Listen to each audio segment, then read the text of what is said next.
It was usually around 5:30 in the morning when my oldest daughter at the time was 4 years old, and she would get up because she was the early riser in the family. And so Daddy would get up with her and we would go to the kitchen, and that was our daddy-daughter time to color. And we would take different crayons out of this particular box and draw together. And those were wonderful times.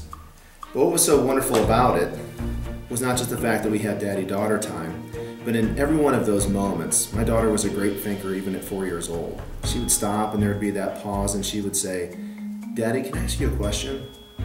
Of course, my heart grew 10 times because I knew right in front of me I was seeing this beautiful mind and her spirit and her heart open up. But there was something very special and humbling about those particular situations that I wanted to talk to you about today.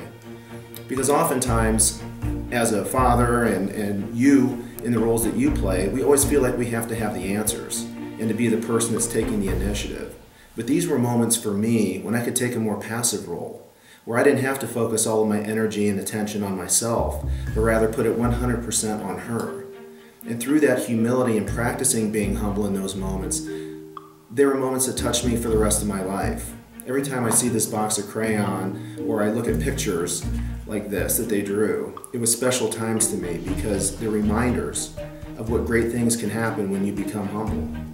And make no mistake about it, being humble does not mean weak. Being humble means inner peace and inner strength, and that's where you really do grow, thinking of other people and changing the world. Think of your situation today. You may run across a person or a situation, and understand that humility and practicing being humble can impact that in a wonderful way and also make you feel good this Friday.